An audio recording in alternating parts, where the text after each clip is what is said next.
What up, folks? Welcome to the Midlife Podcast. Mikey G, Web3, Rohan. Welcome to the freaking show. How are you doing, my man? Great to be here, Mikey. Feeling pretty good. Thanks for having me on. Super excited, like I said. Cannot wait to get into it. But before that, hey, the holidays are rolling in. We are going to be taking a break here at the podcast headquarters. I'm going to be running around all over the country. Maddie's going to be gone. Maddie's been back for the last couple podcasts. It's been amazing. I've been having a fascinating time going down this AI rabbit hole. Cannot wait for the conversation tonight. Had an amazing conversation with Coin Games. Tim, he's building an incredible digital trading card game. It's coming out in 2025. His goal is to rival Hearthstone and Marvel Snap. We'll see if it happens. Ambitious goals, but this guy has a top tier team and is spending millions of dollars doing it the right way. So built a cultivated amazing relationship, tons of content coming out. 2025, Mikey G and Maddie are just going to continue to double down on content, and build amazing relationships with this guy and beautiful human beings like himself. We're going to continue to build content, grow friendships, and deliver the most genuine content in this space. We know that there's a lot of BS. We know that there's a lot of scams, but you also know that you can come to Mikey G and Web3 and get deep, genuine insights from people that you can start trusting that are trying to build right in the space. So cannot wait for that conversation. That's a little update on me. And so moving right into it, but before the world famous midlife crisis question, we always like to do a little formal introduction here. So Rohan is a college dropout. Usually happens with most brilliant people that I have on this show. I mean, college dropout just to me equals brilliant. So I already know that you're brilliant because you're a college dropout. One of the first hires on the growth team at Polkadot. I think that is super cool. So we'll be able to have an awesome conversation about that when it comes to the episode 2 professional career. This is the most interesting thing, and you could probably tell from the fact that he created Smop Father. That's what I was about to say. Meant to say Slop Father, which, by the way, I cannot wait to talk about where the hell did that name come from. Maybe I don't have the inside alpha and I should know, but I'm clueless why it's called Slop Father. But this guy deeply studied memes for well over a year, and he calls it a PhD in memes, which is awesome because meme culture is fascinating. And me being, midlife crisis in my early 40s, it's kind of lost on me sometimes because I'm just not that deep. So I cannot wait to pick your brain about that. And then the other thing that we love to do here too is a little tidbit about Rohan that you might not know. Dude was a graffiti artist. He did graffiti. It was like, I did graffiti. I said, you're a graffiti artist if you did graffiti. So that's it. How did I do, man? Did I do you justice? Did I miss anything? Did you want to interject with anything else there? No, you nailed it. Although I will say PhD, coming from a dropout, is a bit of a self-knighted title. But I'm good with it, man. I'm good with it because, at the end of the day, you spent an immense amount of time studying something. So I'd say that it is equivalent of what a PhD. Now, there weren't the top tier people in the world teaching you about memes, but where else do you go for memes? The internet. So you did yourself some justice. I'll take it. All right, brother. With that being said, here we go. We're about to go on this beautiful, magical journey. Like I said, we're sitting around a digital campfire right now, and we're just going to build a beautiful friendship online. And we're going to do that by the world famous midlife crisis question. How'd you get the seat you're sitting in today, Rohan? Give me episode 1, 2, and 3. To reiterate for the audience who has not seen this yet, episode 1 is your childhood.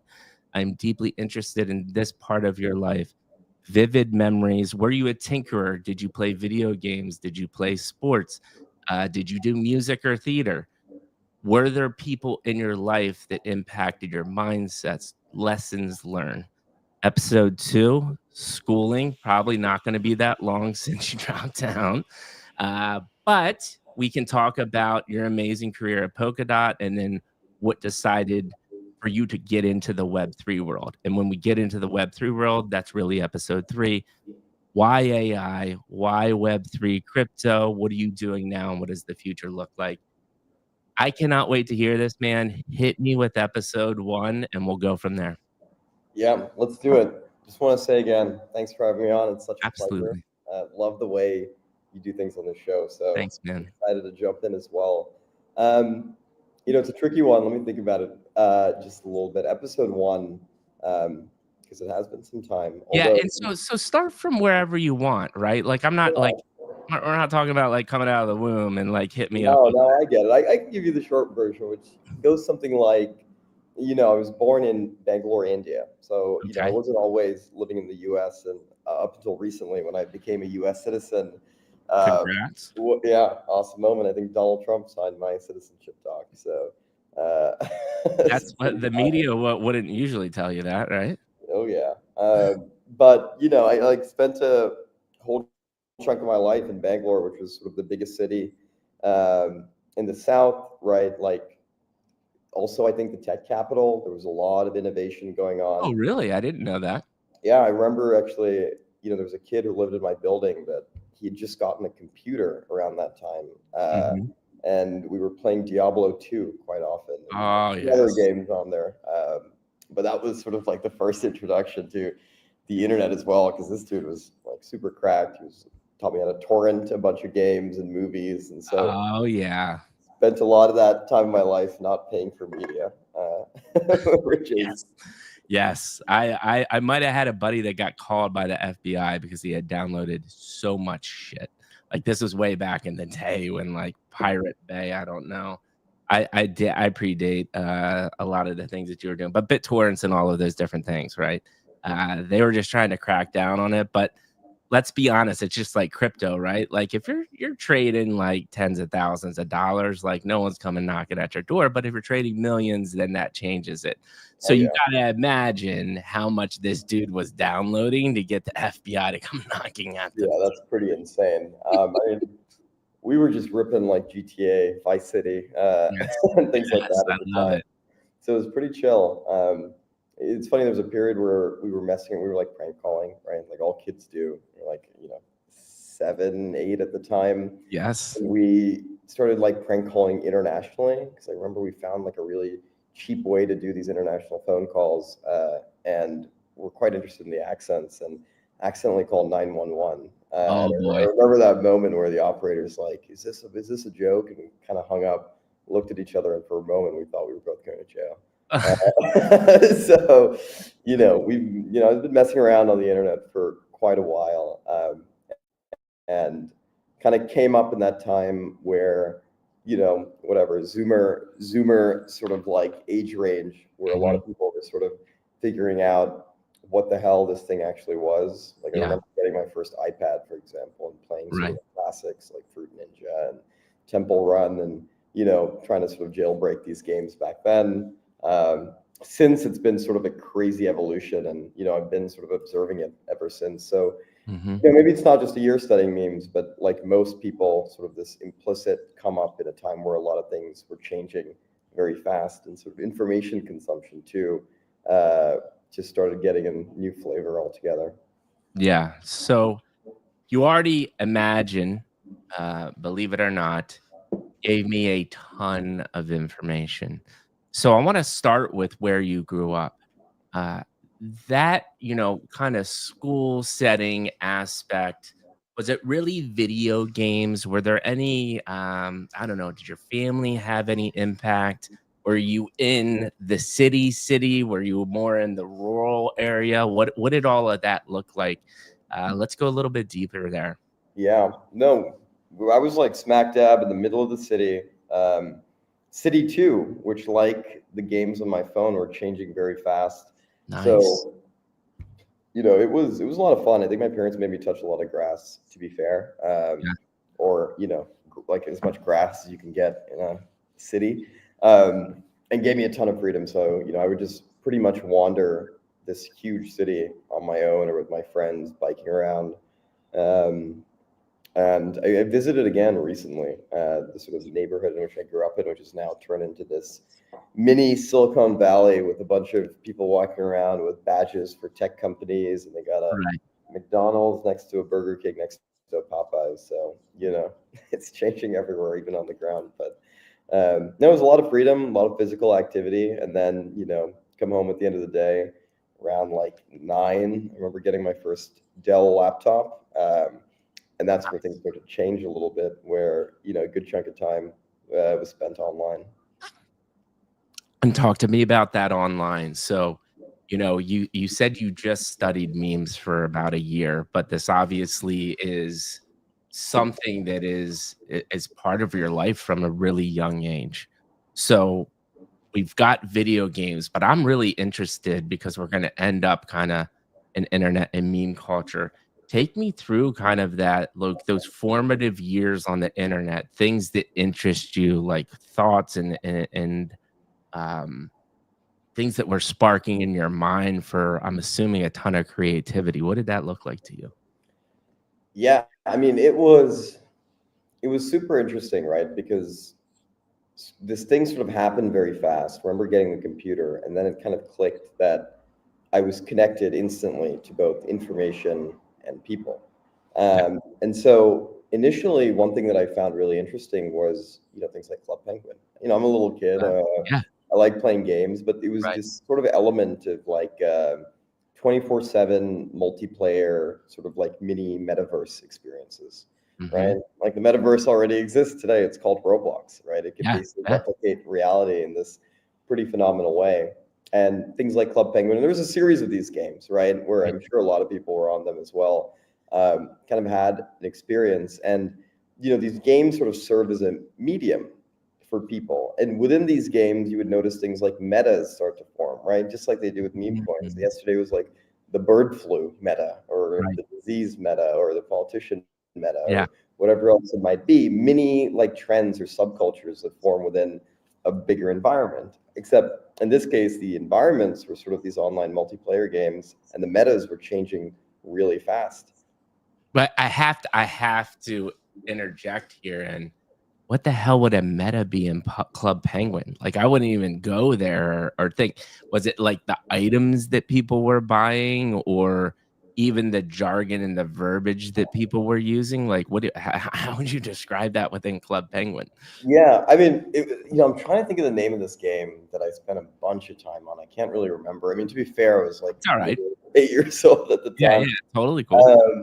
But I think the meta, it was definitely slang, and this was also true for a lot of the forums at the time, right? Yeah, Like the random ass internet forums and Reddit and things like that, where language was changing, right? Because the way you communicated in this game, or these games, or these forums, are very different from real life. And so you notice this mutation of language start to emerge mhm, that suits the medium, and it was almost like more efficient for the purpose, right? Because yeah, you were able to get a lot of ideas across very quickly.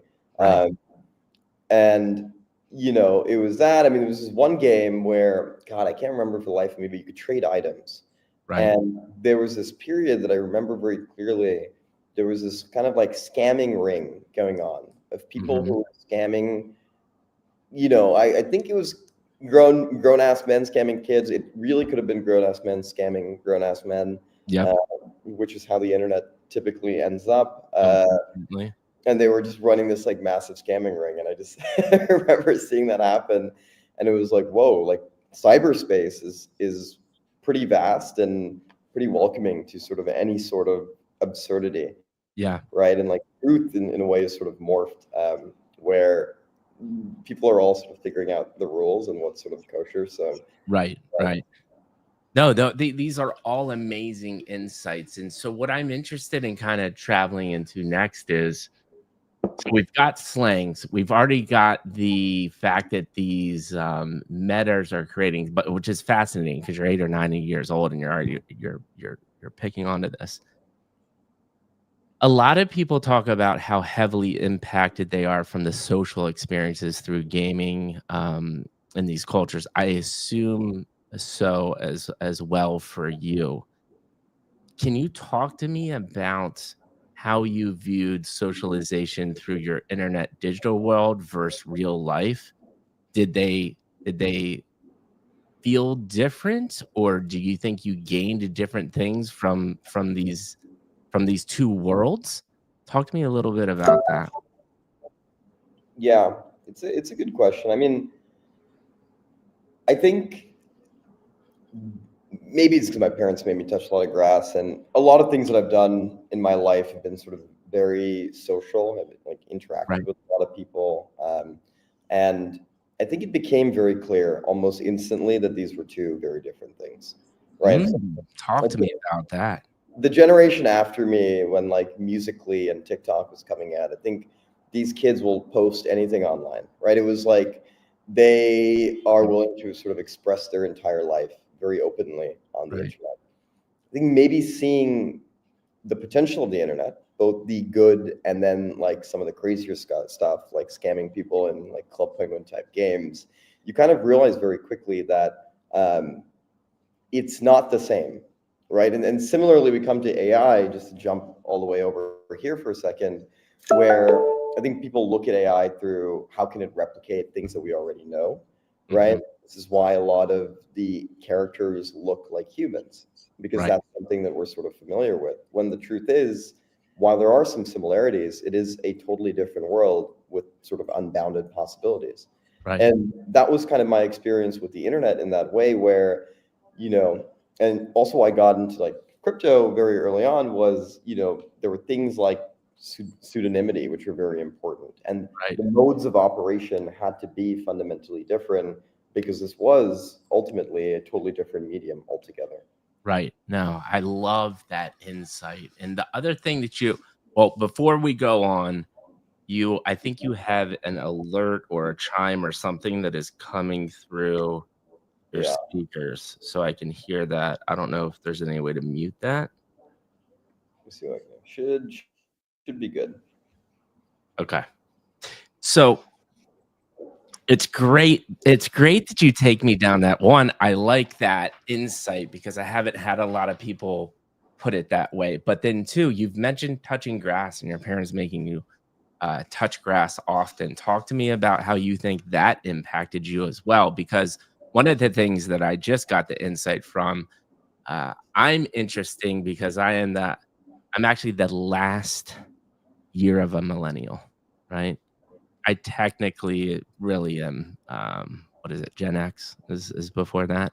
Sure. Uh, but I am that person that had no choice but to touch grass, didn't know what the cell phone or an internet was, and then saw all of this come to life, right? So my experience when I saw the internet was like, no chance I put anything online. And then Right. people that do things online are weird, right? And now it's fully ingrained in part of my life, and everything that I do online is normal, right? So I've Right. had this real whereas you were, like, a little bit further, but still had that apprehension, which is interesting to me because right now, like, I have a 15-month-old son.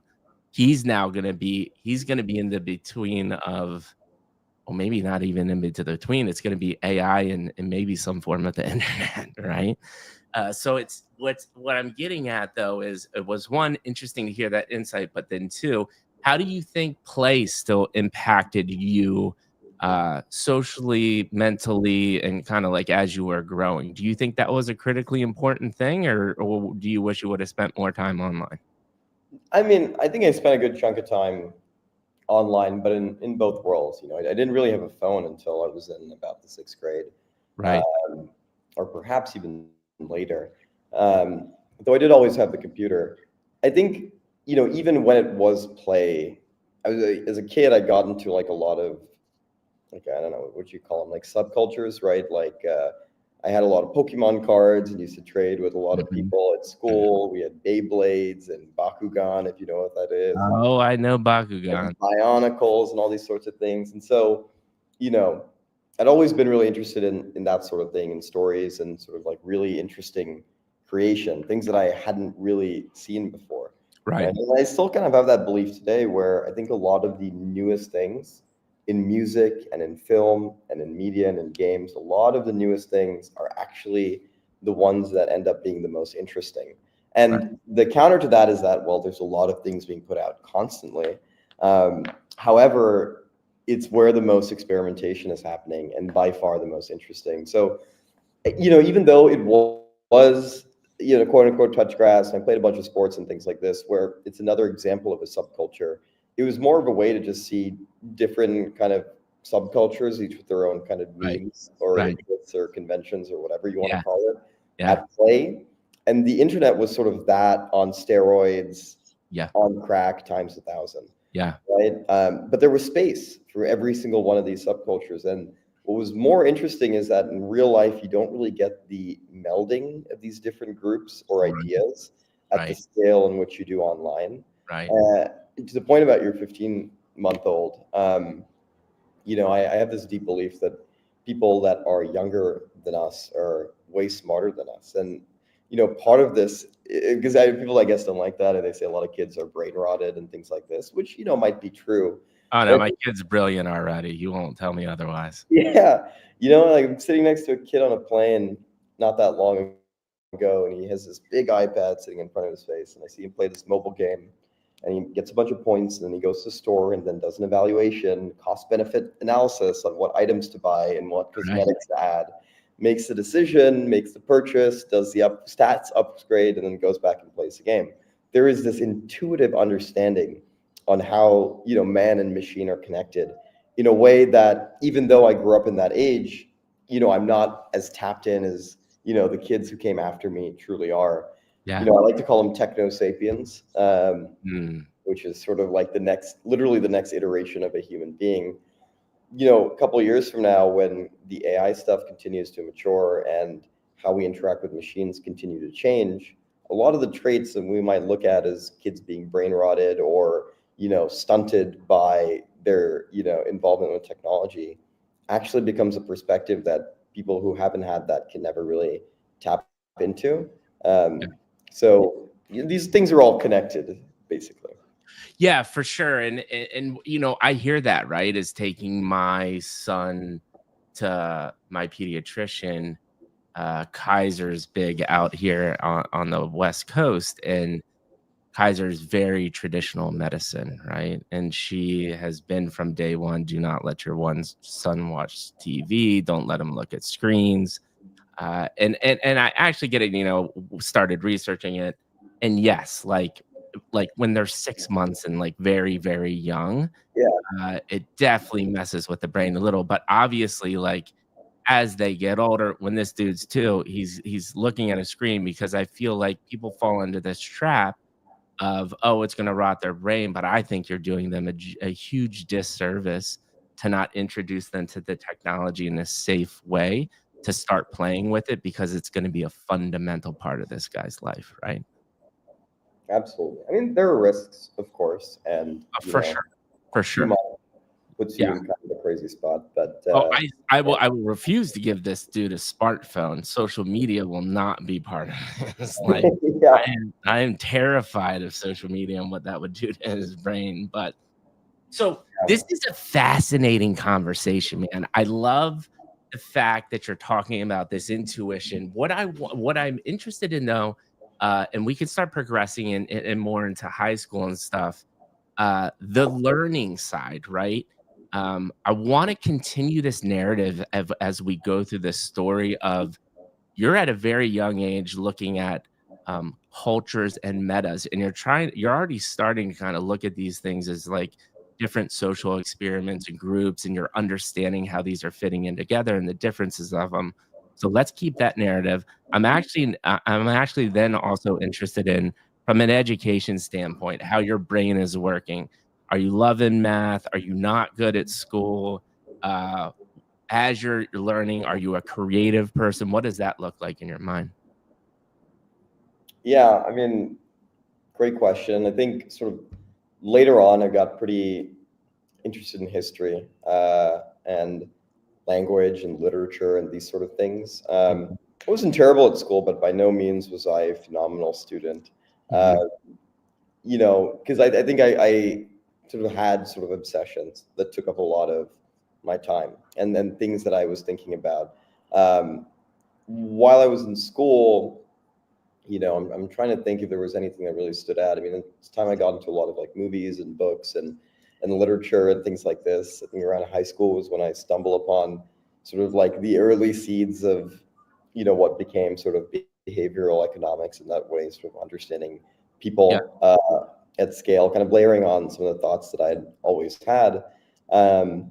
But I think I found people very interesting, and I found computers very interesting. And then, you kind of realize there's this weird intersection between the two that is sort of the internet. Uh, and a lot of people have a very hard time grasping it. As I came up in high school, this was around the time social media started to get really popular, really normal. Right. I think towards the end of high school when I graduated, I started seeing people that I knew filming TikToks, right? And now I think it's pretty normal, but it was sort of that transition period where I'm looking at these people like, what the hell are you doing? And it's like, oh, wait, something is changing. People's relationship with sort of social media is changing. And what was really crazy is that there was this point in time, maybe it happened a little bit after that, I'm not too sure, when social media or social networks as they traditionally were stopped being social networks, right? Like when TikTok came around, they never claimed to be a social network in the traditional sense. They were always a content aggregator. And it was the rise of the algorithm, right? Like I think Facebook also didn't always have their algorithms in the way that they do today. It was No. Netflix actually that held a competition, and they gave people $1 million. They could create a way to recommend films to people on Netflix. So the algorithm started to pop up, and that's where things got really interesting, because it went from sort of this basic, you've liked a post and your friends have liked it, or your friend liked a post, so we're going to recommend it to you, to this like deeper shared context, the same context for why, let's say, you and I know what Haktua is Yes. without either of us have ever looking it up. And Yeah. that's true for a lot of things. Yeah. Yeah. Um, you know, And I'm yeah. glad you bring that up because it was, well, one, it's interesting that you noticed that because musically, and TikTok really changed because it's actually interesting if you look at the I would say Vine too. Vine was kind of a big Vine, right, too, but algorithm-wise in the sense that content started to be served to you based on what you watched and what you liked. Because before then, it was just you had a ton of followers, you're getting more share of voice, right? It was almost like TV in essence when it came to a media perspective, just thrown online. And now we've really gotten these algorithms to get sophisticated enough to say, like, I'm gonna intelligently serve you content based on your likes and interests, and that's how it's gotten really interesting to me. Tell me about your thoughts of watching the evolution of the algorithm. Do you have any insights as to because you're following memes at this time too. So I'd love to hear from like an algorithm seeing these social things evolve and this kind of meme culture and stuff that you're obsessed with. Any insights there as you're seeing this evolution unfold? Yeah. I mean, it is a really interesting one, right? And it sort of never stops now as social sort of Right. channels kind of expand. Even the rise of like streamer culture in its current form is Hmm. something that is relatively new. But it's not like streamers just popped up out of nowhere in the Right. last couple of years, right? But it is the last couple of years where they became the biggest creators, or the highest mind share creators in the world. Um, so it's something that's sort of always evolving. And when it's a tricky thing to define too, right? Like what exactly is a meme? Can you explain why something goes viral? And that's something that people have been trying to do for a very, very long time. Right. The one thing that I noticed, spending a lot of time looking at it, is that it's inherently this sort of social process. It is a collective process, right? When we were trying to define kind of what memes were, one of the closest definitions we got at were that a meme was social compression of a layered idea, right? Mhm. And I spoke about like the Club Penguin chats earlier or whatever, where language was kind of changing. You can look at Brainrot Speak as an example of that. But language by design is quite a lossy form of communication. A meme, on the other hand, is able to communicate sort of 10, 20 ideas all at the same time, including context, in very few words, or in video form in very few seconds. And sort of the algorithm is sort of this layer that really boosts that out there. But it was able to sort of condense things, like, for example, even irony and things that are maybe not, they're maybe more implicit, are still being able to sort of be communicated quite well, but it's not an intrinsic property of the content itself, Right. right? Things like irony or something being corny or cringe and things like that, they're actually emergent traits. And it's not Yeah. like somebody decided one day that this was going to be cringe. Rather, it's this collective phenomenon where people reach sort of like the state of the union on what a meme is. And within, every subculture, that definition or the meaning is sort of slightly changed as well. Yeah. So I would say it's very collective, and it sort of represents crypto in a lot of ways, right? Like, what is the right price of any crypto asset, for example? Right. There is analysis you can do for sure, but it also is a collective process, both on sort of like price discovery and sort of mind share as well. Well, it absolutely is, right? We know that the larger voices within this space control a lot of that, and it's just like the rest of the internet. I've had people on this show that have done 1,000 more things than more expensive collections, but they're not perceived or viewed as the alpha, right? And Right. so that just directly impacts the floor. It's the frustrating part, and you have to play the game a little bit to be existent in this space. And that's one of my advice to most founders that come on is like, you're gonna waste your time trying to play this game. Like, you should be using this technology to build a business. Don't be using this technology as your business. And people often make that mistake, and spend way too much time and money beating their heads against the wall for that. So you mentioned something really interesting though, which is memes, depending on the culture, could mean different things. And so talk to, is not an example because it's not really emotion, it's just more of a funny thing. You probably could debate what Octua actually means.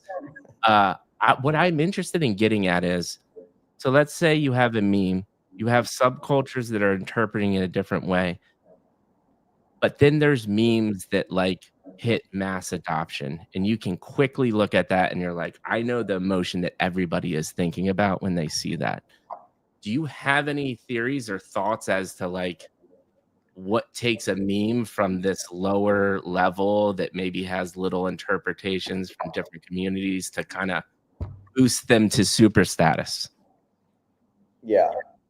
The short answer is no. But I I have theories. I but don't I know. know you thought about this a lot, so love Yeah, your insights. yeah. No, I wish I could predict virality, and you We'd know, all be very rich if you could, right?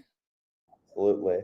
Um, but it is quite an interesting phenomenon, right? Like, there's this essay written by this guy David Deutsch, and you know, people sort of have thoughts about pro and con against this sort of framework, but at a high level, he talks about sort of like genes, right, and like neo-Darwinianism, and how like the organism at some level is really slave to the gene, which is kind of like a crazy way to think about it, right? As a sentient, living, breathing person, Yeah. but this gene, this like sort of like driving force, is sort of like the one in charge in some ways, right?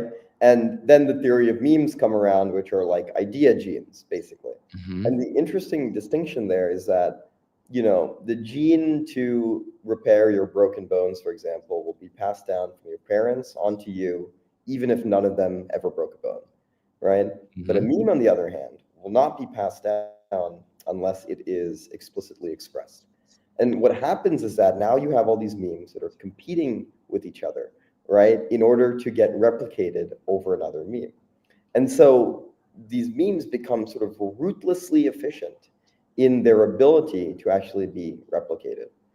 This is all to say the memes that do really well, right? There, of course, is an element of randomness and timing and context and how it fits into the larger picture of the other ideas in people's minds. But they often do a really good job at getting replicated. And again, it's not an intrinsic property of anything, although it could be, helpful in some ways. Right.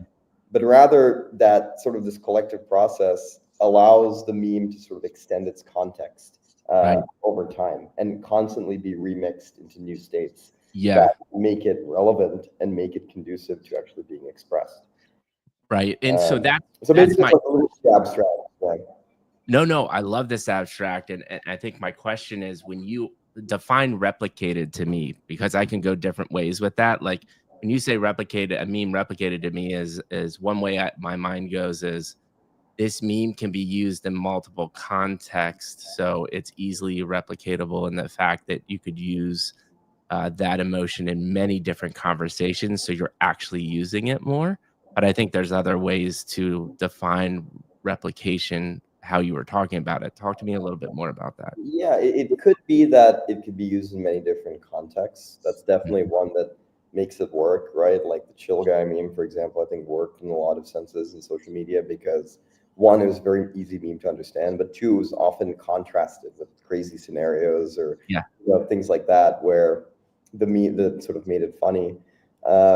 It could also be the meme itself being able to sort of take on additional meaning over time, right? Like Bitcoin, for example, is a hedge against inflation and digital gold, and then also a symbol for sort of freedom and this sort of like techno libertarianism. Right. Perhaps we're not inherent, and I'm sure a lot of those things actually weren't written explicitly in the white paper itself, but rather it sort of allowed a space for emergent behavior and sort of this collective process where these meanings were able to be kind of remixed into Bitcoin over time. Yeah. Now, I think in the remixing stage, we're at global reserve currency, Yeah. right? And as we go on, the meaning might consistently keep changing. Right. And it's true for a lot of like crypto, for example, or even memes where you see a lot of like old movements and things like this sort of like coming back over and over. Except Hmm. when they come back, it's not like they're being interpreted to the way that they were first made. They sort of have been able to expand or be remixed in a new context Yeah. where it sort of fits, the timing or currently what's top of mind. Yeah. I don't know what it popped up to me, but like, when I got into crypto in early 2020, when people said wag me, like they genuinely meant that. They like it was part of a cause. If you said that right now, you'd be like made fun of, right? Yeah, and it's And been like so what, 2 years? within a Yeah, handful of years, the that term alone has completely shifted. And this is what's fascinating about all this stuff. I love it. The other thing I want to say, um, before we move on to kind of like you getting into college and whatnot, is one of the things that I thought was really interesting that you said is when you went to schooling, you went down the like you were into history and you were into again yet kind of like social studies and understanding how groups and stuff work. That totally makes sense to me because your fascination from an early age. My assumption is that continues to go. Did you go down the psychology route at all, or you were more just interested in like how organizations or groups of people interact in? well, what is the greatest sort of uh, foundation for human behavior and studying human behavior? Well, it's money, right? Yeah. That's really what defines kind of the century. And so I actually went to school for business, and also studied a little bit of English while I was there for 2 years before dropping out to actually join Polkadot. Hmm. But within the world of business and technology, an area that is extremely dynamic, constantly being filled with new narratives, right? The world's going to end. It's not going to end. AI is going to kill us all. No, Yeah. they're actually our friends. The metaverse will come next week. Perhaps it's next year. Wait, it might already be here. All the longevity stuff, everything else. Where there is the most change is the most fertile ground for sort of the evolution of memes and culture. And so it was sort of business and tech that I was most interested in. Yeah. But eventually, I found college in the US not for me in the sense that while it was interesting and it's really a great place, access to a lot of good reading. It really felt a little bit outdated. And I'm saying this personally, right? I don't have a Yeah. judgment on what people should do Right. with their lives in this sense. But there is so much going on in the world right now. And because of the internet, you can participate, right? It is sort of truly permissionless in this way, Mhm. uh, as can, like as that is true with money as well, right? Yeah. And so that was sort of a big change. I remember reading the Bitcoin white paper and I was like, oh, wait, money outside the government. Yeah. That made a lot of sense to me. Right. Um, and that's kind of what got me down this like deep rabbit hole and sort of the crypto side of it, because now we had a totally new place for emergent behavior where there weren't as many restrictions on what was working or not, and there was this incredible thing called the token, right? The ultimate distribution mechanism for an idea, that with it was not just a purchase or a vote of confidence in a company, but rather a vote of confidence in an ideology, right? Right. While you have all these different ecosystems and there are communities around them, sometimes communities are in general purpose smart contracting platforms, right? Like, Yeah. what does that actually mean? Yeah. Uh, well, it means something. And there Mm. is sort of this like, you know, crypto political kind of stance, For right? sure. Like people say, do you call it crypto or Web3? And I forget who said this, but they kind of describe crypto and Web3 as a spectrum in and of itself, right? If you're on the Oh, right, for sure. you're calling it crypto. If you're on the left, you're calling it Web3. Yeah. Uh, and it's not like crypto is a philosophy or an ideology in itself. It was a very fertile ground for many different kinds of ideologies, each Yeah. being able to distribute themselves uh, extremely efficiently. Yeah. Yeah, and not even like you with the left and the right, like, but my interpretation of why I use Web3 over crypto is Web3 seems, uh, broader than crypto. So when I try to explain people like what I do, I use Web3 because I don't want people to feel like, That um makes a ton of sense. I think if even left you're and right doing people have to. DeFi or gaming or RWAs or AI like you're doing, I love it all, right? And so that's why I've defined it more than Web3. But to your point, there's just so many different interpretations, and I think it's just a time to reiterate, and I'm assuming you agree with me on this, is I far too often see people trying to make everything black and white when the world is just a bunch of grays, you know? And I think more people need to have that conversation and talk about that, exactly this. Let's have a conversation and talk about the grays or why you think things are black and white because it's usually not the case. Um, you're shaking your head, so I think you're along the same page here. Yeah, no, I'm with you. I mean, there are an infinite amount of things to care about at any point in time. Now that we are tapped into everything that is happening, Yeah, and for any person, how can you ever expect anybody to be tapped into everything all the time, right? Everything right. everywhere all at once. You can't. So you do have to choose. So I get the tendency for people to sort of like double down on things, and I think that can also be a powerful tool in Yeah. some contexts, like shutting out the noise. Yes. But yeah, things are getting pretty complicated. Yes, they are. So we are at kind of you really interesting. I like your take because I've had many people come on this show that have been successful entrepreneurs, and they came at school more from the cost angle, right? Why go into debt when I can start making money? I love your angle of seemed a little bit outdated. I can just learn online, so why wouldn't I do that? You can learn, and you can also play the game, right? Like you needed sort of a degree to play the game for a very long time, right? And even still, places won't hire you.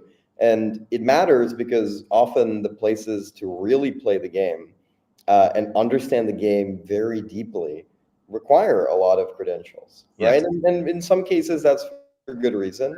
But now you can just play the game and you don't need anybody's permission. And that's really, I think, a very powerful thing. And talk to me a little bit more about that because I would love your definition of how you think you can play the game without anybody's permission opposed to because there's a lot of people that think you still need to play the game with the degrees and stuff. So like what's your interpretation of that? it is a double-edged sword, right? Because in a way, it can also sound a little hypocritical. Yeah, Because although I say you can play the game permissionlessly, I dropped out of school to work for a company, right. right? Which again is a very credentialed Well, process, but although the I would credentials are say different. working for a company is not playing the game is to me on how I'm interpreting in this angle of what we're talking about is going to an institution, getting a certification to then be able to get the job for the company. You use the internet and build your skill set to get a job for a company. I think that's the nuance that I'm looking at. Is that what you're talking about? Yeah, it's super fair. I think also part of playing the game these days, right, is there's a lot of people working on a lot of really cool things. And you can say some things are more, higher quality than others. You can make the case for utility and things like that as an argument. But what matters a lot these days is distribution, right? And Mm, often places that are high status or very credentialed are in that position or are able to continuously attract talent or people because they also own distribution. And so that is sort of a very tricky part of it, but that's also kind of how the game is also constantly changing, yeah. right? Like a bunch of people are trying to sort of be influencers, and the personal brand has become very powerful. Hmm. Uh, and Twitter X is a tool for actually becoming the entire marketing team for a company, which is very different from a lot of the things that exist today. Are all examples of these. And the game is constantly changing. I think for an individual today, even with a lot of the advances in AI and things like that, it's very easy to kind of get involved into a lot of these communities, right? Yeah. I think you sort of need obsession, Yeah. and you're good. I'm as so like we're on the same wavelength, man, because you brought up this obsession and I was literally going to go there because one of the drawbacks to having this it's crazy to think, right? Like we have access to education and information that's never been seen before. But it's also a drawback because you can get overwhelmed or not be motivated, right? And so you have to have passion and motivation to start getting deep into these things. So that's my question to you: Is you were able to acquire a job at a company that became very big, and you did that by not going the traditional route. So for people, because I get asked all the time, I want to get a job in Web3 or I want to get a job in crypto or I want to get a job at a tech company. You didn't take the traditional route. What is your advice to that person on how you gained that skill set and what kept you going? Yeah. I mean, one, you're in luck because a lot of people in this space are extremely non-traditional, right? That's kind of one of the great things about working in crypto is there's a lot of very interesting people and amazing stories. Um, I think that the short answer is do something, try something, right? Totally. Uh, and that's kind of how you know too, because I think it's very hard to um, create like a mental model of the world Mhm, and be right without actually running a lot of experiments mhm. and having the wrong opinion and having your opinion tested about things. Right. Um, so, I would just say do something and see how it goes and sort of like run these mini experiments and learn from them. I love that you say that too, because that is literally my advice. I think people get so caught up in they have to be good at something to get a job or show their worth. But then I say, "What are you good at?" And they say, "Nothing." And I'm like, "Well, you haven't tried anything. That's the problem." Like, you just gotta keep on trying to figure out what you're good at because everybody has a superpower. And the hard equation that I think everybody's trying to figure out is, what is your superpower and how do you overlay that with your interest and your passion? Because that's where real magical things start happening. So talk to me about this journey then in your case, right? What were you trying? Like, at what moments did you start thinking like, "Oh, this is really interesting to me?" We know the meme thing has been slow burn through the whole time, but we're now in this period where you're like, "School's a little outdated. I want to go teach myself.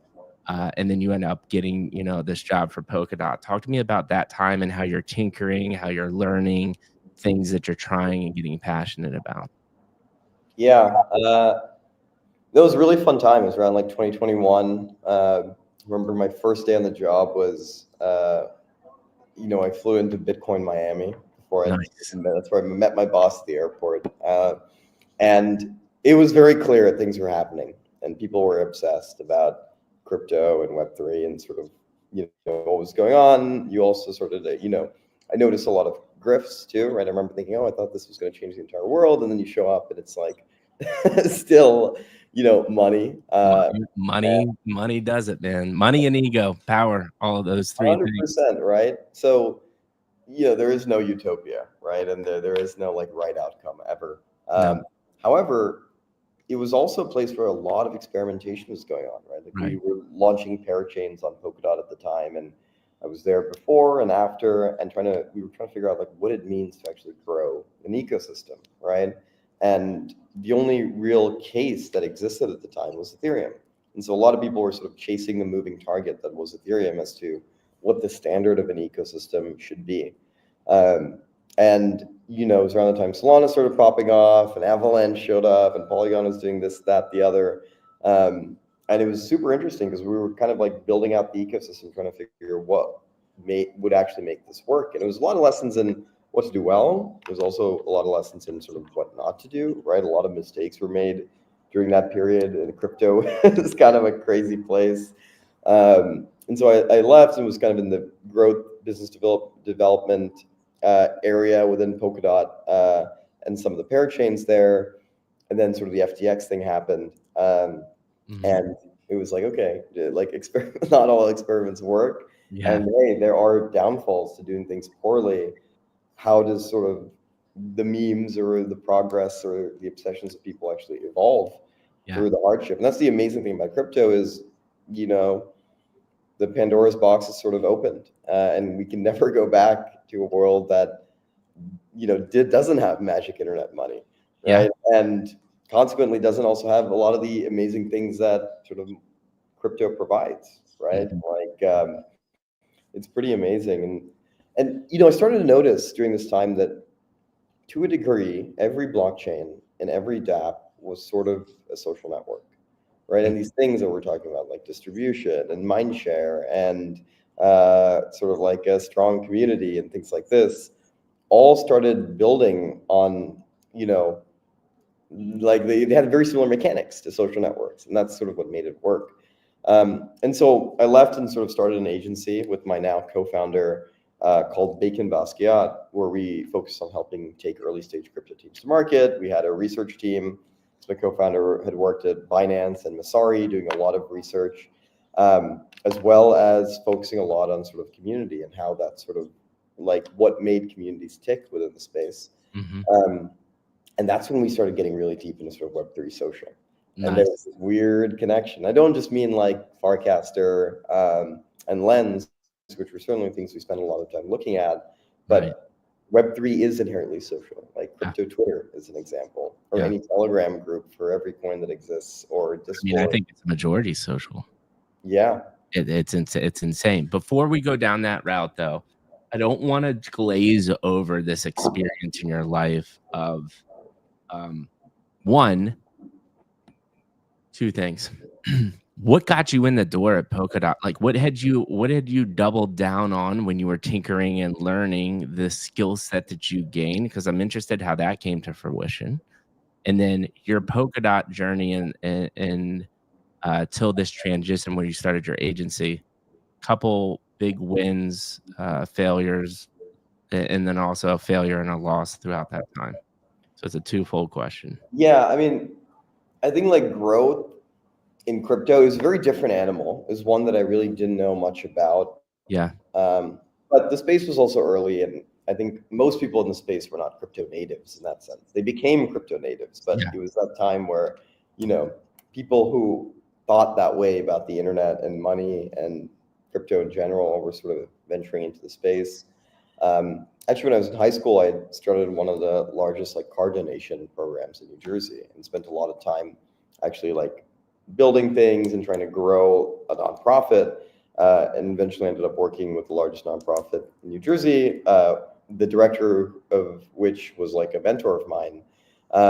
And so it kind of gave me a taste as to how, companies grow. That was always my obsession, is like, how do you build a company and what does that really look like? And similarly, how do you sort of expand, an existing company or, Yeah. tech provider, which was Polkadot. So that certainly helped. And I just done all sorts of weird things at the time. Briefly worked for a company that went on Shark Tank my freshman year of college, where they were Nice. they were making like custom soaps. Pretty interesting, and you could see Did kind they of get making. funded? Yeah, I think because they were from IU, Mark Cuban funded. I don't know if he actually went through with the investment, but Right, right. yeah. I think the question I'm getting at, though, is what is different between traditional growth and marketing, which people knew at the time, and then what did you see different in crypto marketing? How did those change for you? Yeah, I guess it wasn't marketing per se, but Or in growth, whatever you wanna call it. is a really interesting piece, especially on like the layer one level, Right. or Polkadot, which is a layer zero, right? Because you need a lot of pieces in order to make it work, right? So you like at the time, Ethereum was sort of the example of this, right? You needed like NFT marketplace. In order to have a successful NFT marketplace, well, you needed like good infrastructure for creating NFTs. Then you also needed a wallet. And then you also needed a bridge, right? And then you also, if you needed a game, then you also needed like a DEX, so people could like bring their tokens on the game. So it was like a lot of puzzle pieces that you kind of had to put together to make the overall experience work well. And at the time, and even sometimes today, although it's gotten way better, the experience in crypto was like actually pretty shitty for Oh, most people, right? Like, but if you wanted to do things, you could get it done, and it worked mostly. It mostly worked, right. um, but it was pretty bad. So it was like kind of bringing a lot of things together, um, which is just I don't know. I just always kind of been doing things related to that, and so yeah, I don't know. I mean, it's certainly something I'm still figuring out, right? Like one strategy that a lot of teams do really well is do a lot of announcements, right, and partnerships and things like that. That's a really big one in crypto. Often, when you kind of dig even a little bit, you kind of realize like material value or utility is often not there. Right. But they do play an interesting role, right, in this sort of like social game that is crypto. So it's kind of Yeah, like aligning the right groups, yeah. uh, push forward a narrative.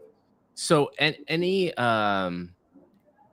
to transition, and you can talk about the firm that you started, and we can start going on the AI route. Um, Big kind of win or positive learning lesson, and then maybe a mistake, failure, something that you could have done different. I'm interested in that. Yeah, that's a great question. Um, I think it's tricky.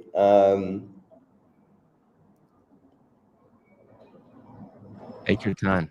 Take Yeah, your time. And if you only got one thing that pops to your mind, it's totally fine. It doesn't have to be uh uh necessarily a win or a loss or a failure, but throughout those times, what are insights or an insight gained for you that you think is important to share? yeah. I'll maybe just answer the mistakes side Yeah, of this. Uh, perfect. but I think that like one mistake, especially within like the crypto side of things, that I had made was, I guess, like being a little like too fixed in like my idea of like how things were supposed to be. Like the Hmm, space is constantly changing, right? right, To assume that there is like something that you are supposed to do, right, is kind of off. Like there were teams coming to us in many times, right? Like this was the Grant era, where they would come and they would ask, whatever team for a grand, and then they would do something that they'd done on another chain and kind of replicate it on there. And things like that, which kind of check the boxes for a team that is trying to grow in crypto, Right. actually don't end up adding much utility, right? Right. You can do something old differently, or you could do something new. And in the space of crypto and AI, the people who do something new, even if they're not sure if it's the right thing to do or if it will work, are the ones that are, in my opinion, uh, rewarded for it, right? It's not that, like, I think thinking about like pure utility in that way didn't really make a ton of sense. It's like thinking like, is this meme fundamentally funny or not? Right. These things are sort of an emergent trait. So it's less about, I think, one mistake that I made at the time was thinking that things sort of had to be a certain way, when Yeah. actually things had to uh, like encourage certain behaviors, right? Things that were able to sort of create emergent behaviors and be the vessel for participation or for, what we call now the collective new, are actually the things that are the most interesting, right? Like, should the Hawk Tuah girl have a podcast or not? Right? Like, you can get sort of upset about whether she deserves it or whether she's actually funny or whatever, but actually, you kind of have to embrace the absurdity of the way things are now, right? You say sure and move on. Yeah. And even in crypto, when meme coins started getting really popular, people were like, well, these actually aren't, valuable things, and it's kind of stupid. And I also felt that way at the beginning, where it's like, well, what the fuck is a meme coin? And like, Right. you know, it's like literally a fart. Yeah. Like, where does the value come from? But you know strong memes sort of transcend, I think, our version of like what should be valuable or not, what is utility or not. It's Yeah. sort of a different flavor of that idea that is now emerging, and guess thinking more openly is something that I try to do quite often. So I'm interested in this because I don't even know if I have a solid opinion on it, or I might, but there's this whole narrative that meme coins are here to stay, and they're here to stay because culture matters. But isn't it at the end of the day just a bunch of people trying to make money? I guess. I mean, it's in Bitcoin at the end of the day, like the ultimate Right, meme coin. right, right. Uh, but I don't know. I would love your interpretation of why uh meme coins could be here to stay, or why you think they're so interesting, like why people should be spending their time on them. Yeah. Um, it's a tricky one. I mean, one way to look at it is, if you look at, like, let's say sports betting as an example, right? Mhm. In every single state in the US that has sports betting, it is going up and to the right, right? In terms of the amount of money being spent, the amount of people playing, it's a fairly like socially normal thing to do these days. And part of that, you could argue, is maybe it's a little bit of like financial nihilism, right? People don't feel like they can actually get rich anymore. Uh, Right. but on the other hand, I think like what it means to be, like, for something to be valuable is just fundamentally changing, right? In a Yeah. world where Bitcoin is 100,000 US dollars, I think value itself is something that's actually really different. Or, even like an influencer making a shit ton of money, Yeah.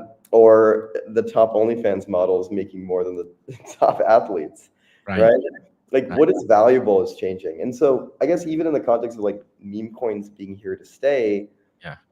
you kind of have to acknowledge that like things are constantly evolving and value is changing. And I think as AI continues to really become very powerful and meld with, human things, like your social feed as an example, um, I just think like what is valuable is going through this transformation. And what that means is that the things that are part of that process, the memes that are able to kind of replicate themselves through this time, also will have to sort of change and be ruthlessly efficient in their ability to sort of survive.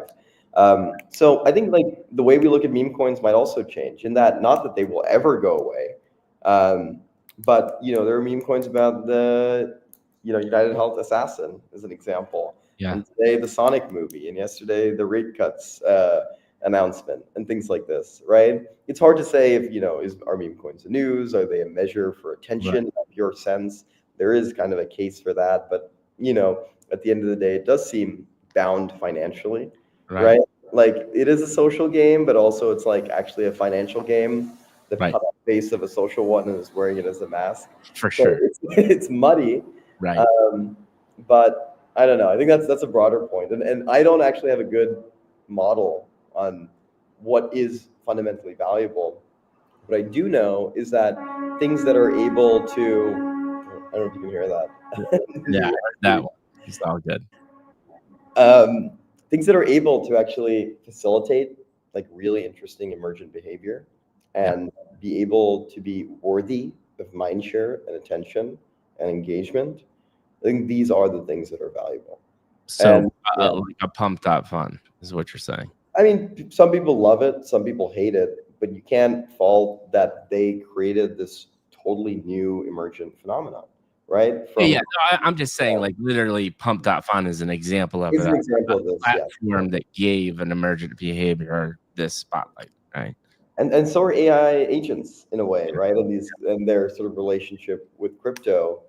And I think, we can go to the agent stuff later, but yeah, I think it's all about sort of emergent behavior, even I content. Like streamers are huge, and it's all really interesting emergent behavior, right? A yeah, relationship with the viewers in real time, yeah. uh, which is pretty amazing. Do you have thought processes on what helps create emergent behavior? Are there pillars or cornerstones to start creating ecosystems or thoughts like this? What is your opinion there? I think the bar for experimentation and remixing needs to be quite low. This is actually something that we're thinking about with Slopfather and really how to make it better, right? And we're experimenting constantly on this as well. But two great models, in my opinion, are Fortnite and Roblox, right? A great sign of something that is able to do this, like Pump Fun, where it reflects a news event in real time, is like the second a large event happens, it's replicated on Fortnite and Roblox, right? There is like the Trump assassination attempt, and then like a day later, people recreated the scene in those games. And so they served as a really good vessel to, represent like memetically hyper relevant things. Right, And that's one way of doing it, right? Like there are other ways, like really good creatives who are very staunch about sort of like their music or their art that's actually able to you know be their sort of like original vision and not really copy things, and that's also super powerful, right. but it's also something that is collectively enjoyed Yeah, and made important because of the context. So Fortnite, Roblox, great examples of this. I think AI agents that are able to do this as well, to be hyper relevant, not necessarily being you know like unrecognizable and just like morphing into anything, right? But being able to be a distinct vessel for these kinds of emergent behaviors, I think is very, very important. and I think you said maybe I heard it wrong. Did you say bar low in the beginning, as in you need to create a vessel that's easy to manipulate? Is that how I'm interpreting that? Yeah, you can make things too hard, or you got to choose, like, you got to make the experimentation very easy. Pump Fun, for example, anybody Right, could launch a coin. right, Right? right. So the access to kinda creativity, and making new things, that bar needs to be really low. Anybody should be able to do it, right? Yeah, creativity and distribution. You give people distribution, and Yeah, that really helps a lot of new experiments yeah, get the mind share they need to be yeah. tested in the wild. Yep, yep, and that was, what was beautiful about the beginning of YouTube, seeing that, right? Like, you now had this vessel of people that anybody could make a video, and it was so wild to see that, because I worked for Geico, and I did marketing and managed their brand, and I was there in the early days, like, very early days, and we're trying to figure out how to spend money on this platform because we saw that the attention just skyrocketing, right? But then, like, at that early age, how the hell do you figure out what's gonna get the attention or not? So, this is a fascinating concept and conversation. So so much good information so far, man. So I really, really just want to thank you. And I think this is a great conversation. Let's Yeah, move into your year-long PhD in memes and then kind of get into this whole AI slot fodder universe. Before we do that, is there anything else that you want to touch on about the stuff that we've been talking, or do you feel like that's a good segue? let's do it. All right. So give us the PhD rundown because I would love to spend a year.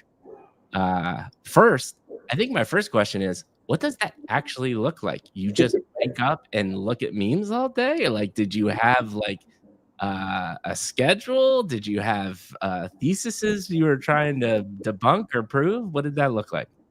Yeah, I mean, pretty much is scrolling Instagram, which is amazing. No, it's yeah, it's a bit of all of those things, right? Like at the beginning of this year, we basically just focused on the research element and like looking at memes because we noticed the meme coin stuff kind of picking up in a very real way. And there's been a lot of takes on this, right? Like Morad has come and done his sort of like cult thesis, I suppose, on like how all of this works. But starting very simply, we started looking at like Instagram Reels as an example, right? And the relationship between the algorithm and the content, or even more simply, you take one Instagram Reel. What is the relationship between the content of that meme, the caption of that meme, and then the comments of that meme, Mhm. right? And sometimes you see a reel on your feed and you're just chuckling to yourself, being like, oh, the comments are going to be great. And the relationship there is not that the content is something amazing, but the content is like people are just dogging on it in the comments, right? And that's actually what makes it really funny. And whether they like it or not, the people in the comments have actually extended the meaning of that meme and Right. given it a new sort of meaning or perspective altogether. And the same was sort of true for meme coins, where I think everybody had their thesis on like what would take off and what wouldn't, like the politician coins and things like that. But there was a very interesting sort of social phenomenon going on. So yeah, as far as memes go, I spent a lot of time kind of looking at memes and then getting quite deep into sort of subcultures, right? And how they're sort of related to each other. Right. One of the experiments that we were trying to run was this idea of like a mindshare index, right? Which is, could you quantify mindshare on the internet based on the ideas, and how would that look like, right? For example, you could take a meme about Andrew Tate, for example, Mhm. right? And the Andrew Tate meme is actually like 10% red pill and 20% Huberman and 3% misogyny and maybe 1% related to Trump, right? Um, because memes are very complex and layered by nature. Right. And if you hypothetically took all the memes on Instagram in a 24-hour period and categorized them into these idea indices, right? And a meme can sort of belong to many indices with different percentages. Mhm. Using the total engagement of all the memes that we looked at for that day, could we actually craft how these idea indexes, how big Beautiful. it would be, right? And then you could actually compare Kamala versus Trump, or capitalism versus communism, or accelerationism versus a return to nature, uh, Mhm. red pill versus, I don't know, whatever the opposite is, right? Right. Like you could sort of like quantify ideas in this way, and taking it a step further, even within any subculture, as an example, um, there like a subculture isn't just one thing, right? It's actually many different things. It's many different ideas and like subgroups, right? I Right. think David Deutsch calls these like meme plexes, right? Which are like the sort of relationship between multiple related ideas and how they blend into other meme plexes and things like Mhm. that. So at a high level, that was the perspective on which we were looking at this in, which is like through the lens of mindshare and attention, and then sort of like how all the different ideas related to each other within, on a global level, and then also within subcultures themselves. That's amazing. So talk to me about that. Like, what inform is this proprietary information which you're building upon right now, or are there things that you can share? Well, we wrote a little bit about this. We started a journal called Mind Virus, where we started like writing a little bit. We didn't get that far. I think we're going to have to get back to it. A lot of our time has been focused on Swap Father at the moment. I will read Mind Virus. Nice. But I think a lot of the learnings we're actually trying to apply to Slopfather himself, right? Like one of the things we noticed with these AI agents, for example, is that I think people were looking at them as like things to kind of create content, and then you provide the content to somebody and say, okay, consumer, enjoy Yeah, this content, right? Which, in my opinion, was like the total wrong way to actually look at these things, right? right. Just like an Instagram algorithm is actually a collective process of shaping context and content and trends, agents too were not just content engines, but rather vessels for like really interesting content to emerge. And being a vessel is what also allows you to be sort of hyper relevant, right? It gives you things like relevance and taste, which come from this collective process, right? That is shaped by people and communities.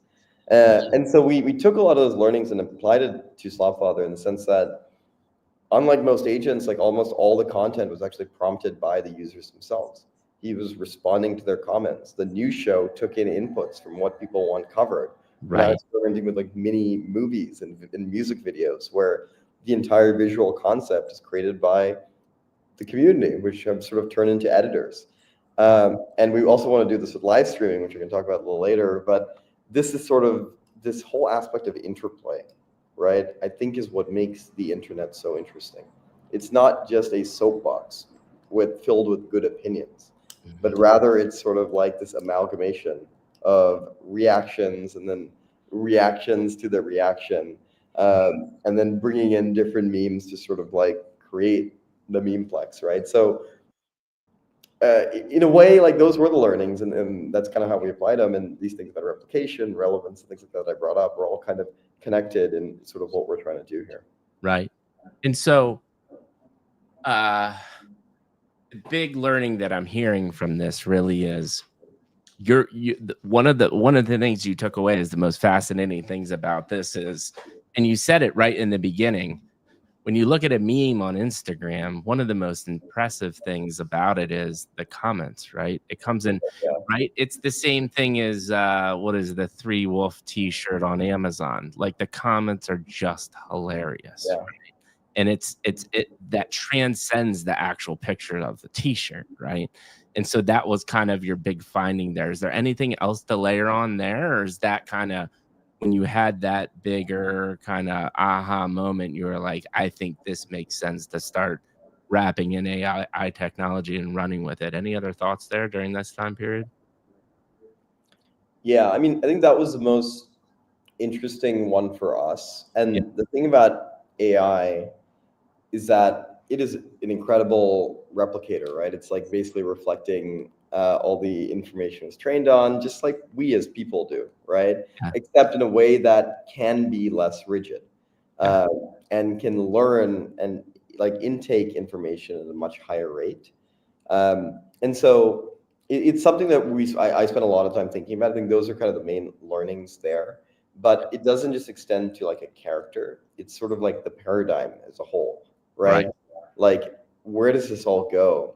Well, it doesn't just go into a world where like agents are influencers and everybody's going to like it because whatever, and people don't matter anymore, yeah, right? But rather, things that are able to inspire interplay and emergent behavior are going to be extremely important. And we can do it in ways that are like absolutely incredible and highly entertaining and valuable, right? Even like giving an agent like a wallet, for example, to conduct right, transactions. It's not really that different. It's an extension of this idea. And so really what we're building through Slopfather as the ultimate testing ground for this experiment is this content stack, all right? The slop stack that we right, think a lot about, which is how do we use AI to actually encourage interplay between people and creating agents as a vessel for like incredible things, yeah, right? Like, I don't know if you've ever seen that the Will Smith eating spaghetti meme, which was like the OG Sora video generation. Okay, yeah, yeah, and it was all messed up and mangled. And I remember seeing that, and what excited me the most was not that AI video was going to be hyper realistic, right? It was that I had just seen something that I had never seen before. And, mm, 5 years from now, when Sora 10 or 20 comes out, when these video models are insane, yes, we'd be able to like recreate reality, and that's awesome. but we can actually create like the Will Smith spaghetti eating video times 1,000, the type of AI slop that people could not even fathom, Yeah. right? That is so new and so interesting and so like contextually relevant, that it creates like totally new immersion phenomenon. Yeah, Like, and that's so really what we're trying to get to. right, and what you're talking about is the actual content, like, it's creating stuff that you would just never in your wildest dreams be able to imagine, And right? that might not just look like a video, Right, right? right. Yeah, Yeah, like, it's the evolution of why I loved video games in the beginning, because I just knew there was a very linear path in the beginning, and there still is a linear path now in the sense that the reason why a new console comes out is because it's more powerful and the graphics are getting a little bit yeah, better, right? You are saying I don't care about that because it's what is in the innards and the content that's coming out of it is the interesting part, and I totally agree. And I think I wanna go back, um, revisit it just one more time, because I know we talked about it a little bit, before, but back to this, like, you've used vessel a lot, and the vessel is really this place for divergent thinking as well too, just trying to think differently. And do you still think that is happening, um, because we always talk about this concept of creativity, right? Creativity really, if you boil it down, is divergent thinking. And what we think creative is, and I literally had this conversation in the last podcast. People think creativity is being a good painter or a drawer or great at graphic design, but those are just tools that are make artwork and visual things, right? Creativity is this divergent thinking. Uh, one, do you agree with that? And then two, what do you do other than using AI and community feedback to try to continue to encourage this divergent thinking ecosystem? It's just a yeah. fascinating concept. I mean, yeah, creativity is super, super interesting. And, it seems that there is such a thing as good art, right? Also, so it's There also, is. right? It's not just like because you did something, it's good. Yeah. Uh, I mean, anybody doing anything, right, deserves credit. But creativity is quite interesting. I mean, I think creativity is divergent thinking. It's also inherently social, right? In the sense that, like art or memes or anything that is truly creative or interesting is appreciated collectively. In that, if I find something really creative or interesting, it's not like you have to agree with me, but it's that I'm aware of the context in which it is made, Yeah. right? And compare it to things that I know and things that I've seen before, or people's opinions of it, or other things. Yeah. And so I think, to me, the most interesting creative things sort of are mimetically very powerful as well, Right. because they are able to sort of contrast themselves against what is at the moment. Right. And although AI and like these video models right now, a lot of which we're playing with, are still pretty, like they're pretty basic and they're like not great at a lot of things, and we're still trying to find the best ways to use them. And the Google video model, which seems to be the best one out, just came out like this week, I'm pretty sure, and it's something that we're already integrating. Yeah. uh, is how do we collectively, like, what does collective creativity look like, right? Like, here's a really crude example, which is like the term gooning. Are you familiar with gooning? Mhm. Right. So gooning was actually coined by this Reddit user by the name of Freaky Jerker in like 2014 or Of 2012. course. He posted a picture of his like gooning kid with like a 2 terabyte hard drive and a magazine wrapped in plastic, whatever. Right. And then the term has sort of taken a totally new meaning. Kids in high school are joking about it, but not in a literal sense, but in that kind of like this post-ironic sort of way. And it's added to sort of the brain rot vocabulary, which is like another context, and it's used like in this kind of like crazy, hilarious, weird, like sort of meta sense. Right. And nobody remembers Freaky Jerker, right? Nobody's name isn't even brought up anymore, Yeah. right? But it sort of transcended the person who invented it per se, Yeah. or coined the term. Um, And so that sort of like collective evolution and compression Yep. uh, and remixing is actually so important. And it's such an interesting aspect of creativity where creativity sort of emerges, right? It's not maybe like an intrinsic thing. It's like these Love it. accidents or things like that. So yeah. Yeah, yeah. And again, it goes back to that divergent thinking, right? And what's cool is now we have technology to create cohorts of divergent thinking to make even more insane outputs, and now we have AI in the mix that adds to that just completely different concept that we've never had access to before. This is fascinating. I know it's getting late, although I don't know. It seems like you might be a late person. I want to make sure that we talk about Slopfather, and so, and then we can go through Slopfather. I love to talk about a little bit of the future. Um, for the quick thing that I wanna just overview, though, is, you know, um, TLDR of your AI evolution and why you decided to, 'cause we deeply understand your fascination with meme culture and why Slotfather makes sense from that perspective, why the layer of AI as well. So, like, where did that come from? How does that work into Slotfather? And is it again, because 'cause you've mentioned multiple times, you're just fascinated because it's something new and you haven't seen it before? Talk Well, a little bit about that. yeah. So at the beginning of this year, my other co-founder, Slide Whistle, and I actually like worked on an AI company together, right? Or an AI Mhm. experiment. And we used like AI to basically create like financial reports and analysis and research and things like this. And we took it to a bunch of banks, sitting in front of like JP Morgan, Morgan Stanley, and things like that. And we're like, hey, we can replace your job. Isn't this awesome? Right. And they promptly told us to fuck off, basically. And some of the reasons were good, right? Models, even now, like you look at a lot of these alpha agents and things like that, they still sort of hallucinate quite a bit. Yeah. Uh, but we really started getting deep into manipulating models. Slide Whistle, who maybe eventually he'll dox himself, um, he actually is a hacker by trade, and spends a lot of time breaking things. And one of his specialties was in social engineering.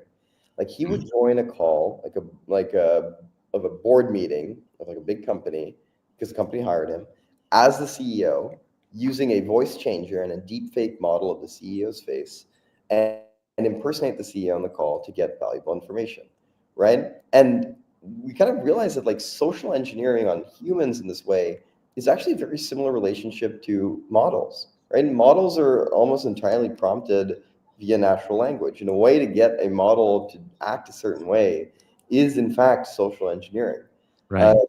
and so we spent a lot of time kind of breaking models and getting them to say crazy things, and really pushing the limits on what's possible there in terms of content. Mhm. Because, if your vessel is highly limited, also, it doesn't allow people that room for experimentation that I was Right. talking about earlier.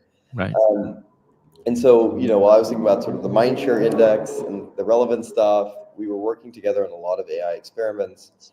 And, I think like in October, November, we went to sort of the Alliance Hackathon with an idea of like, like a betting market for basically relevance and things like this. But in the back of our heads, we're constantly thinking about sort of like AI. And then the AI agent stuff starts popping off.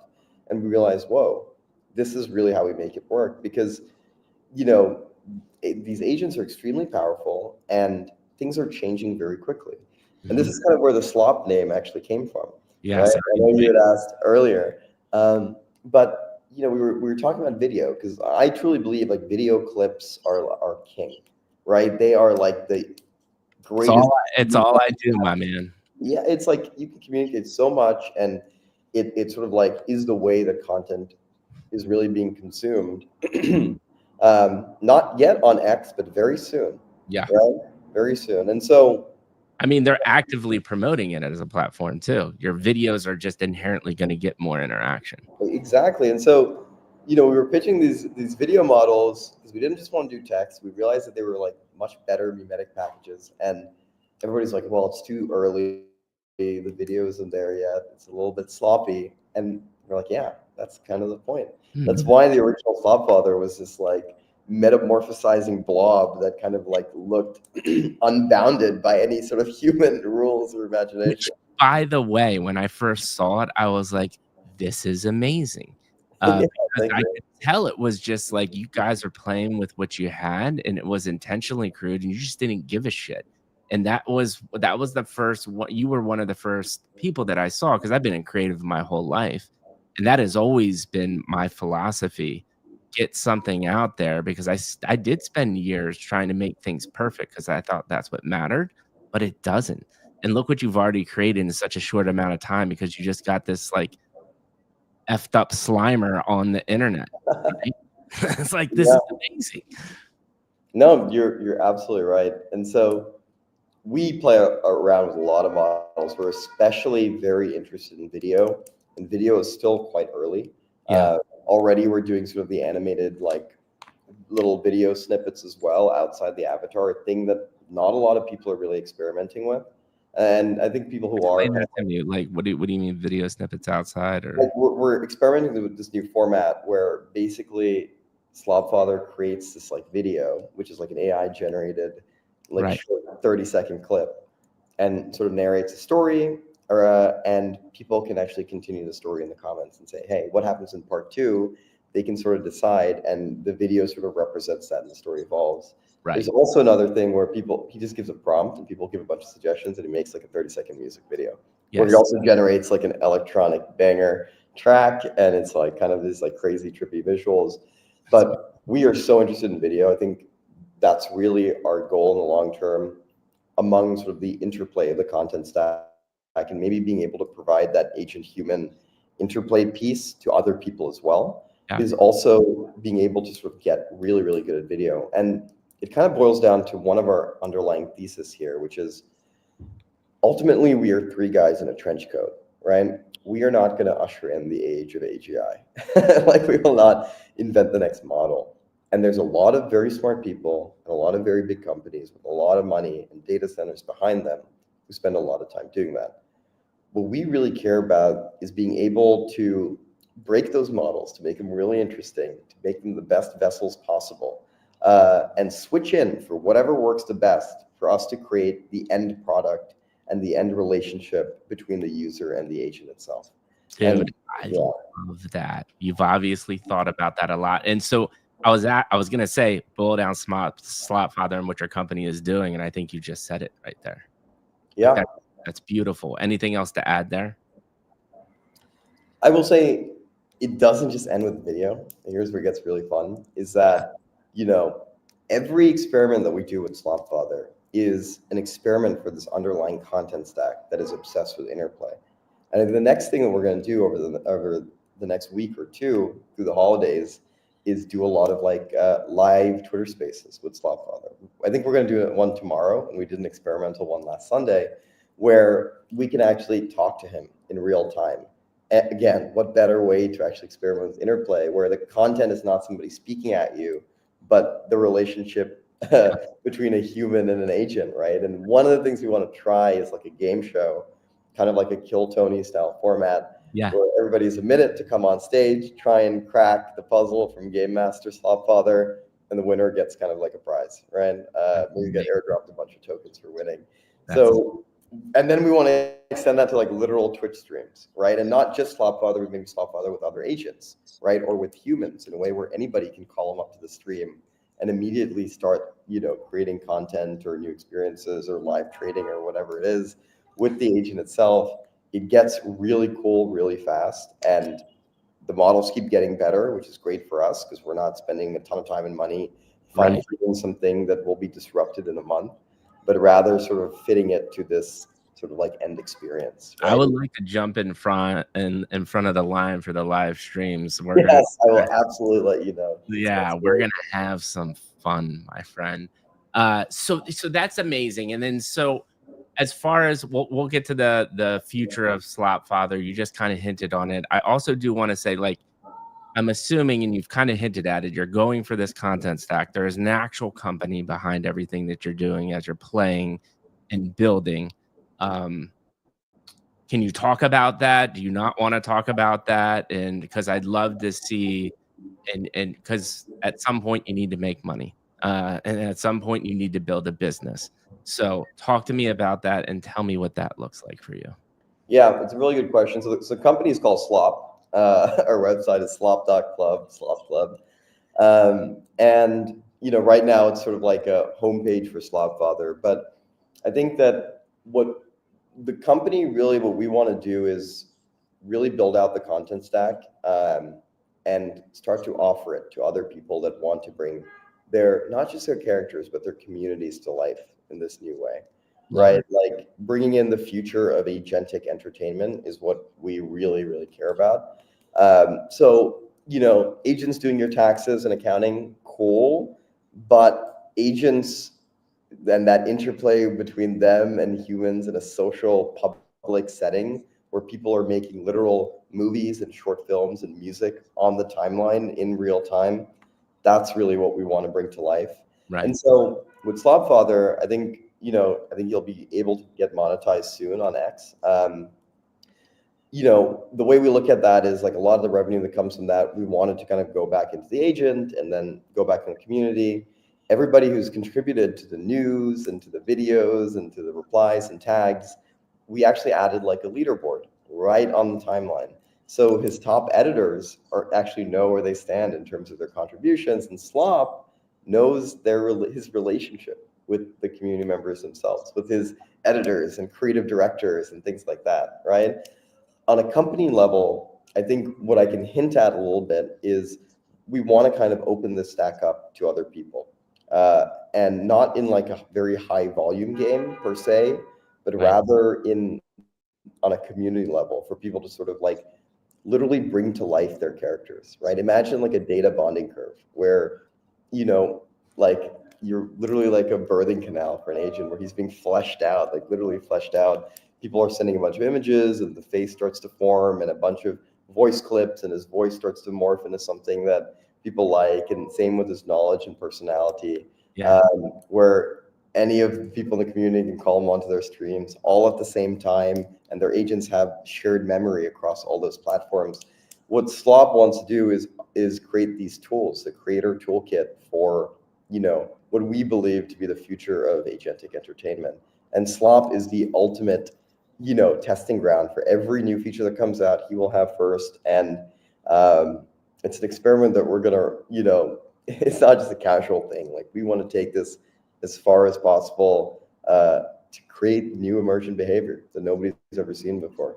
It's so cool, man. And it's such a good idea. And I love your take because again, um, why I think what you're doing matters so much is most of the agents out there, they're even already replicating what they're doing. Like there's a contractor that exists, there's a meme coin, and then what?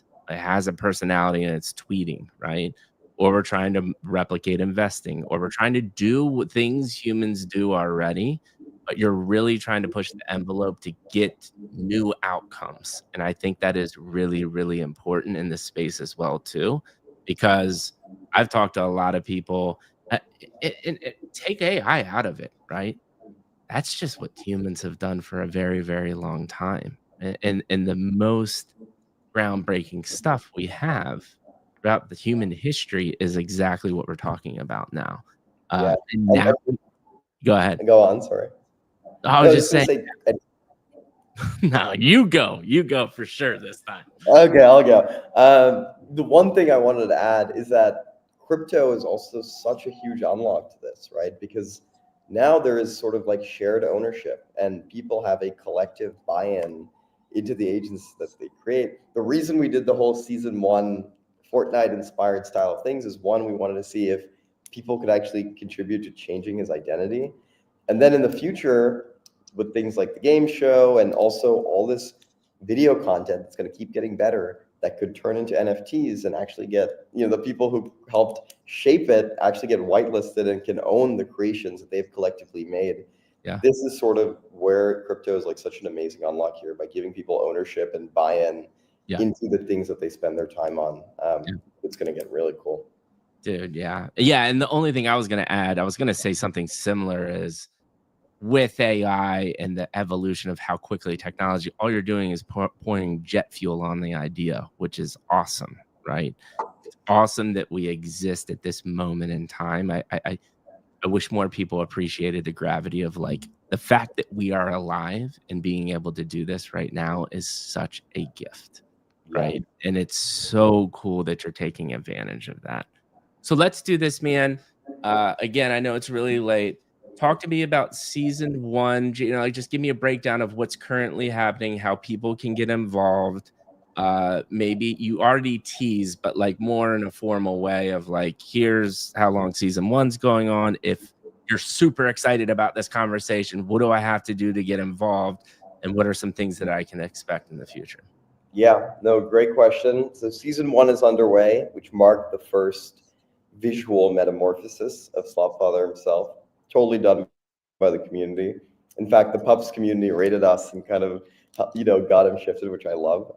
So In terms cool. of how people can get involved, one thing I would say is you have sort of a vessel to create content, right? So one of the things is you can tag "Hey Slopfather," "Hey at Slopfather" under any post on the feed, and he will create like a video reaction. And while you do that and engage with him in that way, you're actually earning points under a leaderboard. And the better the post does in terms of engagement, the more points people actually earn.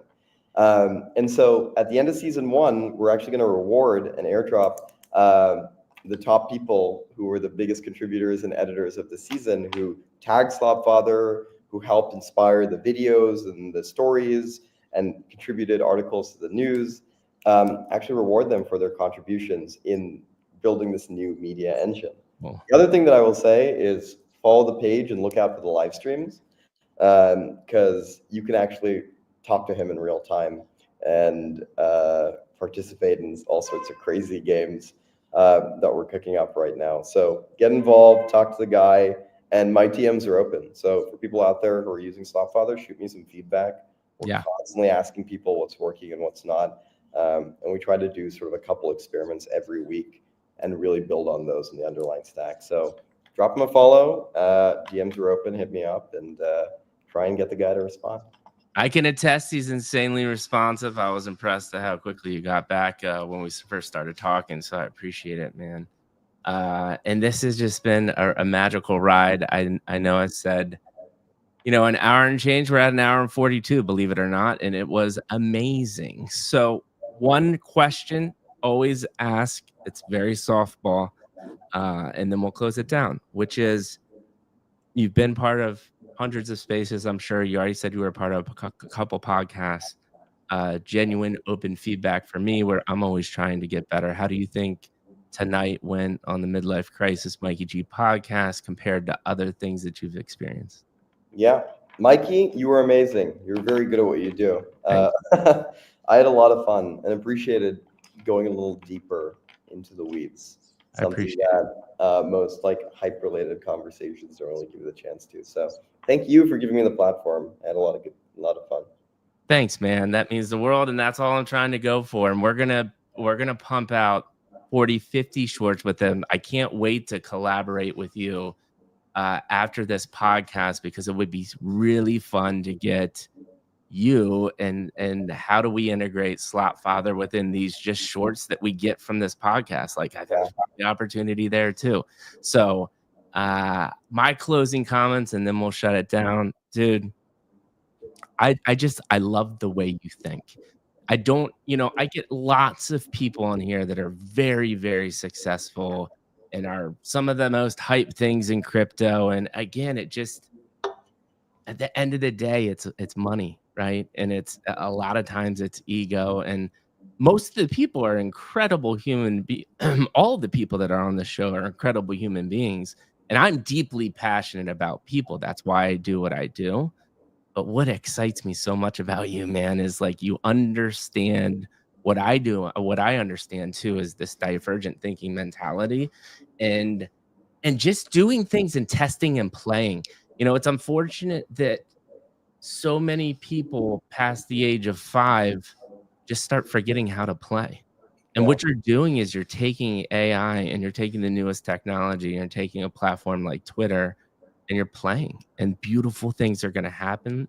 And I hope I hope you can start monetizing the way you should, because these are the types of companies that I think we need in the future to make all of this stuff a better place. Because if we just replicate the same crap we have, we're going to get the same crap out. Yeah. And then on top of that too, man, I can tell you're just a genuine good human being too. Like you're doing it from the right places. You're doing it out of pure passion and creativity and interest, not just like I want to make a token and make money and I'll see you guys later. And you've done it out of a lifelong passion of memes, curiosity, interest.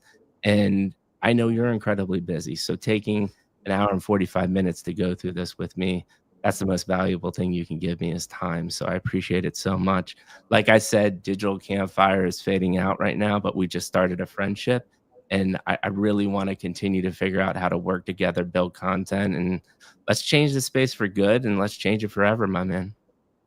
Let's do it. We'll get you the meeting with Slothfather next. You can. It's a Oh, little bit mean for now, but you let me know. But Mike, nah, absolutely, man. This is awesome. no, I'm totally down too because I think I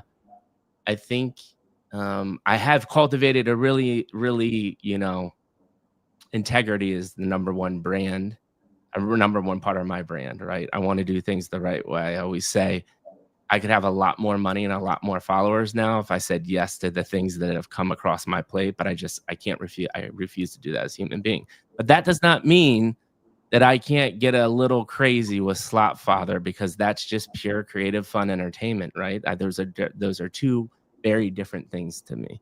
So yes, let's do it. We're gonna have a blast. And with that being said, Rohan, Mikey G, we're out for the night. I'm be going for the holidays. We're gonna come back, but please look at the timeline from Mikey G. We're gonna cut a ton of this podcast. Please go follow Slotfather right now. Start interacting. I want to see some creativity. We love you all. Mikey G and Rohan are out. Peace.